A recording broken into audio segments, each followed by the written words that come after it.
Kadama TV waliwo Kadama asaba ku magezi eyali ayise mu kintu kino kyagenda okubeera nga tunnyonnyola. Mu nnyumba mwe yali akola yatolokayo n'abeera nga ayina owantu walala w'akola, naye ayina ebibuuzo bye by'ayagala okubeera ng'abuuza n'okubeera nga bwe wabeera waliwo omuntu eyali ayise mu mbeera gy'agenda otunnyumiza amuwe ku magezi yakikola atya, oba eyali awuliddeko mukwano gwe yakikola bw'atyo. Ayagala ku magezi alabe obudde bwe bunaatuuka oba ogamba nti naddayo Uganda, oba obudde bunaatuuka ogamba nti ayagala kuvamu eyo ennyumba kati ate era gy'alimu, ekintu kino anaabeera ng'akikola atya. Talonnya buli Kadama TV. Kulu Kadama TV gyebaleka obulamu buli butya ogamba otya? Ndi mukulu Kadama TV era nesinasindikako ojjo nga nsaba ku buyambi ku magezi naye tewanziramu. Naye bambi nsaba bw'oba olina gw'omumanyi nga yakiyita mu kino kye ngenda okugamba nyamba at least ntegeere nga obudde bukyaliyo. Kati twali basatu twadduka mu kiyumba, sigenda binnyonnyola byonna ebyabaawo kanyanguyeeko.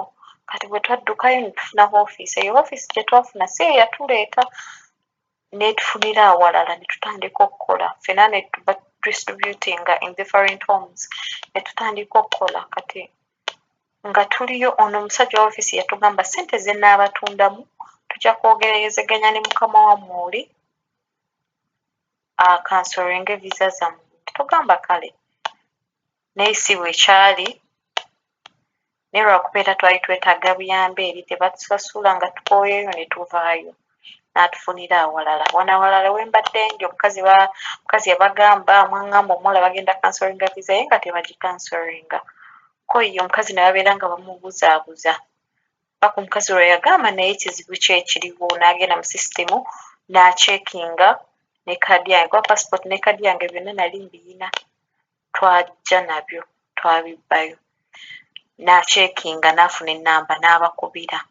Before that n'abakubira bwe yakuba ennamba ya mukama wange yennyini yali teriiko, mukama wange yali agenze Saudi nze ndi Abu Dhabi. Kati n'akuba eya brother we yali yateekako ennamba 2, brother we n'agikwata n'agamba abawala abadduka. Mukazi n'ambuuza ne mubuulira ekituufu n'agamba kati tugenda kukola tutya. Ne mugamba yogerezeganya nabo ne mugaya woofiisi eno gye twafuna nga bwe yatugamba. N'atandika okwogera nabo ng'abeegayirira bakansoringe. Ne bamugamba omusajja bw'anaakomawo okuva e Saudi Arabia agenda gikansoringa. Kati ne tubeera awo ne tulinda. Kati omusajja bwe yajja n'amukubira, omusajja n'agamba sigenda gikansoringa, tekangene ne ku poliisi nkole declination okulaga nti oyo omuwala takyali nange, takyali mu maka gange.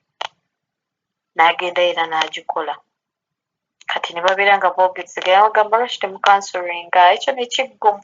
Omuwala yali amazeeko gundi nali mazeeko emyezi 6, twali tumazeeko omwaka gumu n'omwezi gumu.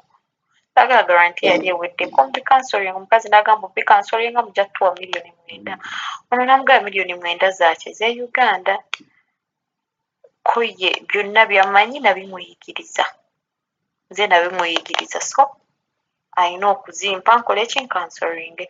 Ono n'amugamba tugenda kukuwa $4,500,000. N'agamba nze njagala 9. Kazi n'aŋŋamba ate era nezo yali ayagala kuzisala ku nze, ate nga twava n'eri oli nga tatusasudde emyezi 3.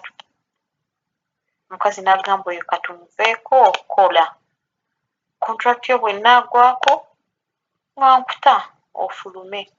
Badde nkola bulungi nga nsasula bulungi, naye kati contract yange eggwayo mu Gwokutaano. Namuwulidde nga nnoonya omukozi, kati simanyi kinaabaawo.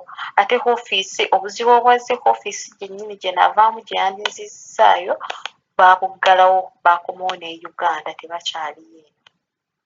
Kati mpa ku magezi oba olina ky'okimanyiiko. Bwe nva wano bwe naamaliriza mugambe nti ŋŋenda wa antwale ku embassy banannyamba oba ŋŋende ku poliisi ne reportinge. Mpa ku magezi munnange ng'obudde bukyali ntegeere manye ekyokkola oba ka audio kange okateekeyo omwana yenna mmanyi eyali akiyiseemu ampe ku magezi. Kuba beebuuzizaako badde baŋŋamba bonna agenda ku kisaawe direct okubukinga bajja kukukwata, oli bw'aba yawaaba bajja kukukwata bakusibe. kati simanyi yali akiiseemu ampe ku magezi at least obudde bugenda okutuuka ng'amanyi ekigenda mu maaso ng'amanyi we naatuukira ono omukazi sikimanyi oba kimanyi nti ofiisi baagalawo baagenda simanyi